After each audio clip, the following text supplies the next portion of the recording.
Você quer aprender a criar o seu primeiro endpoint utilizando Spring Boot de forma fácil e rápido?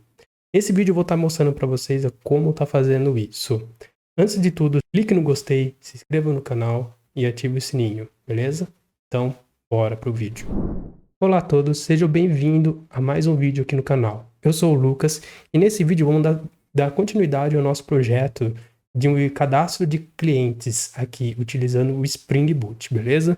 Então na última aula a gente parou na configuração do banco de dados, certo? A gente subiu a aplicação, viu o H2 rodando e agora finalmente a gente vai persistir um objeto lá no banco de dados, ok? Então, primeira coisa, vamos criar o nosso service, ok? O que é o service? O service é uma classe onde a gente consegue aplicar toda a regra de negócio em cima de uma entidade, certo? Se vocês já trabalharam, ou quando vocês forem trabalhar, se você for um bem iniciante, etc., vocês vão ver tanto service como use case, ok? Os dois são meio que a mesma coisa. Tem algumas diferenças, a lógica em si é a mesma coisa, ok?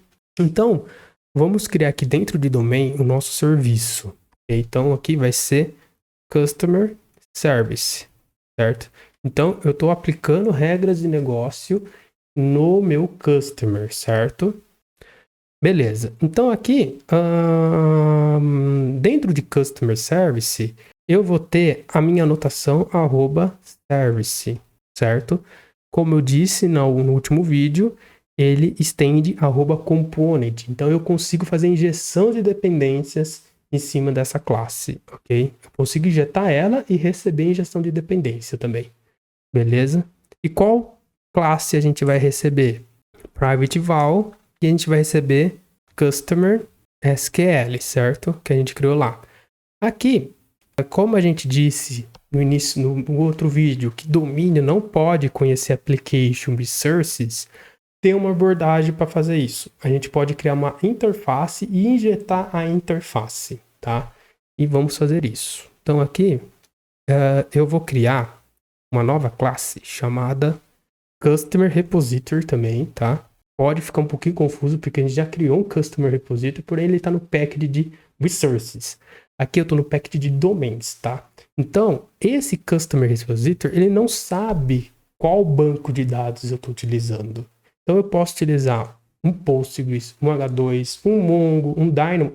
Ele não sabe. O meu domínio, ele não sabe o que tem, o que eu estou comunicando de fora e por dentro, certo? De fora e comunicação por recebendo, no caso, e comunicação por fora. Igual eu disse, ele é uma caixinha preta. Então, eu posso trocar de banco de dados que o meu domínio, ele não vai ser impactado, ok? Então, não interessa para ele qual é o meu banco de dados que eu estou utilizando, certo? Se eu injetar o Customer SQL aqui, eu estou ficando preso ao H2, no caso, né? Aí fica um pouco mais complicado eu fazer a troca, né, de banco de dados se eu quiser.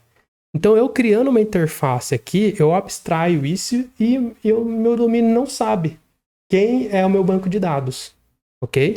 Então, aqui eu vou criar uma interface, certo? Com esse método aqui, ó, Customer Repository, certo? Aqui. Posso copiar isso aqui, ó, certo? Vim aqui na minha interface e colar. Pronto. É apenas isso. E aqui, no meu SQL, eu vou implementar esse cara. Então, Customer Repository, só que já tem lá, né, de domain. Aqui ele vai, eu vou renomear esse cara aqui, Customer Repository JPA, só para não ficar. E aqui Customer Repository. E aqui eu vou dar um override, certo? Então eu tô falando que esse cara é uma implementação. Então quando eu vim aqui em Customer Repository, deixa eu fechar e abrir de novo para ver se aparece. Não apareceu. Mas eu clicaria na setinha aqui e ele me levaria para esse objeto aqui. Mas eu posso clicar aqui e ir para lá.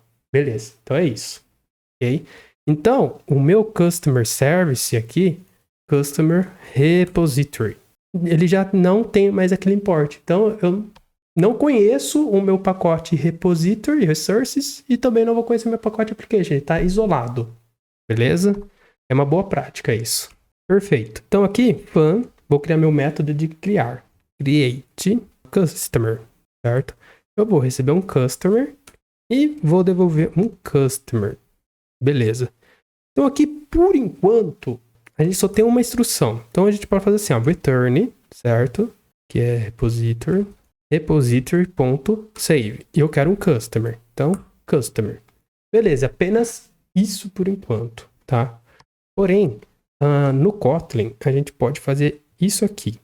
Quando só tem uma instrução, a gente pode fazer um retorno direto, ok? Pode ser um pouquinho complicado, mas com o tempo pega a prática. Então, quando eu tenho apenas uma instrução no Kotlin, eu posso fazer um retorno direto, beleza? Show! Então, é isso aqui. Então, no meu service, por enquanto é isso, mas mais para frente a gente vai ter regra de negócio aqui, isso aqui eu vou aumentar. Show de bola! Então, a gente tem o nosso serviço criado, agora vamos criar o nosso controller, beleza?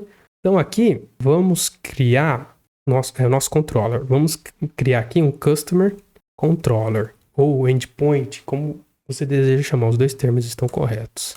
Beleza, então o Customer Controller é onde eu vou expor meu endpoint para eu receber chamadas REST para poder persistir no meu banco de dados. Então eu preciso de duas anotações aqui. A primeira é o REST Controller, certo? Vamos ler o que esse cara faz. Conveys noted that it is itself annotation with controller and the REST response body, certo? Então aqui ele fala que esse cara aqui, eu estou indicando para o Spring que ele é um REST controller, certo? Eu tenho o @controller também, mas como a gente está trabalhando com REST, a gente implementa essa anotação aqui. Beleza, então eu falei assim para o Spring, ó, Spring, esse cara aqui é um REST, mas qual que é o mapping? Qual que é o path que eu vou chamar? Eu não sei. Então eu vou colocar @request mapping, certo? E aqui eu vou colocar /customers, assim. Beleza, então quando eu chamar localhost 8080 /customers, ele vai cair nesse controller aqui. Então aqui eu estou indicando para o Spring que quando eu chamar esse endereço, vai cair aqui nesse controller. Beleza? Show de bola. Então agora a gente vai fazer o seguinte. Vamos mapear um método para a gente receber isso. Então fun create, né, ou post, tanto faz. Um post eu vou receber um customer, por enquanto um customer, tá? Beleza. Aqui eu posso já fazer uma outra coisa. Aqui a gente pode criar isso aqui, ó. Customer request, certo? Ele vai ser um data class. E aqui, deixa eu pegar o meu customer, copiar isso aqui, ó. Então eu não estou expondo o meu domínio. Por que a gente cria objetos de request e de response? Para a gente não expor o nosso domínio para os nossos clientes. E a gente consegue aplicar regras de validação de request em cima de requests e response. Então esse é o principal objetivo de requests e de responses, ok? No response, se eu quiser fazer uma conversão de resposta, alguma coisa assim, eu faço dentro da classe do response. Se eu quiser aplicar uma validação de request, essas coisas, dentro da classe request, beleza? Então aqui, ao invés de eu vou receber request, certo? E aqui customer request. Perfeito, beleza. Então aqui agora, o que a gente vai fazer? Vamos converter a nossa request para um customer. E aqui vamos brincar um pouquinho com o Kotlin e fazer uma extension function. O que é uma extension function? Eu consigo injetar métodos dentro da classe em outros lugares. Entendeu? Criar métodos para aquela classe em outros lugares. Então como que eu faço isso? Então, customer request, certo? Eu vou criar um método lá chamado toDomain, certo? Beleza. Então, o que ele vai retornar? Um customer para mim, certo? Beleza. Então, aqui o ID não tem nada. Então, name recebe this, que eu tô dentro desse cara aqui. O this representa esse customer request. Ponto name. E-mail, this.email. Cellphone, this.cellphone. E document number, this.document number. Beleza, é isso. Agora, se eu vim aqui, valdomain recebe request.toDomain. Eu consigo fazer isso. Então, isso aqui é uma extension function do Kotlin, beleza? É bem prático, bem usável isso aqui. E aqui eu vou injetar o meu service, private val, service, customer service. Beleza. Então aqui, service.create customer. E eu vou passar o meu domain. Val customer created recebe isso aqui. Beleza. Então aqui Então aqui a gente já tem o nosso customer criado. Show de bola. Então aqui vamos falar para o Spring que esse método aqui ele vai responder em /customers no verbo post. Então, para isso a gente coloca a anotação @post mapping, ok? Beleza. E aqui a gente vai receber como body. O body da requisição é esse customer request. Então, a gente vai anotar como @requestBody. requestBody. Sempre lembrando de vir aqui, se tiver dúvidas, lê o Javadoc, tá? Beleza, então o que a gente vai responder agora? A gente vai responder um response entity, certo? Response entity do quê? Já que a gente criou o request, vamos criar o response também. Customer response, certo? Aqui eu posso criar na mesma classe, tá? Então aqui eu vou colocar... Não, eu vou criar uma classe separada, vai. New Customer Response, beleza? E o Customer Response, ele vai ser praticamente o Customer, tá? Ele vai ser basicamente o coisa aqui. Só que aqui, ele vai ser um Data Class, e aí sim aqui dentro, beleza? Só que aqui a diferença é que os objetos aqui, o created@ e o ID sempre vão estar preenchidos, sempre.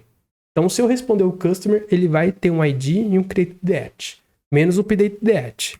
Por quê? Esse objeto aqui pode não ter sofrido alteração. Então, o updated@ vai ser nulo. Perfeito. Então, aqui, vamos fazer o seguinte. Customer response, certo? E aqui, a gente pode fazer o seguinte. Vamos criar mais uma extension function aqui. Fun customer.toResponse, certo? Customer response, certo? Vou copiar isso aqui para ir mais rápido, certo? Então aqui o ID vai ser bdiz.id, ele está reclamando. Ah, tá.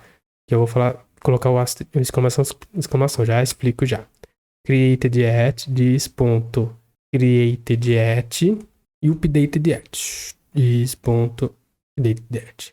Por que o exclamação? Aqui, quando você coloca exclamação, você indica pro Kotlin que o subjeto ele não vai ser nulo. Ele tá marcado como nullable, mas nesse momento que ele não vai vir como null. Tem como suprir isso, fazer isso aqui, ó. Isso aqui, ó. Um ternário, certo? Mas nesse caso, vamos deixar só o exclamação.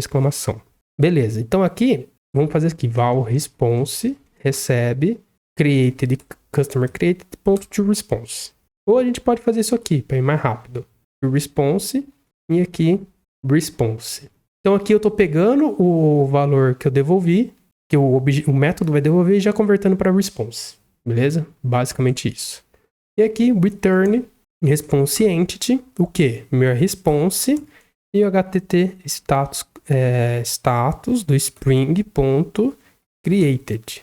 Então se entrar aqui no response entity, o que ele espera? O objeto que você mapeou aqui em cima, que é o Customer Response, no caso, e um HTTP Status Code, que eu passei, Created. Beleza? Show! O nosso endpoint está pronto. Agora a gente vai subir a aplicação e ver se persistiu tudo legal.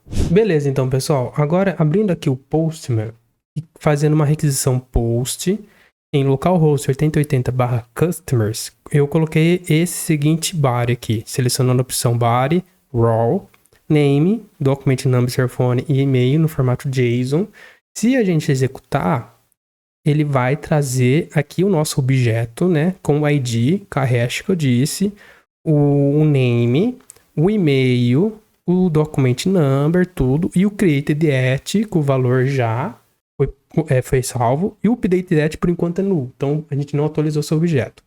E se a gente vir aqui no H2, se a gente fizer um select asterisk from customers e executar, está aqui o nosso objeto, beleza? Então é isso, é basicamente isso, né? Então se eu vir aqui mudar, colocar o Lucas 2, colocar mais outro documento aqui, cellphone por enquanto, sem tratativa, e salvar, deu um erro.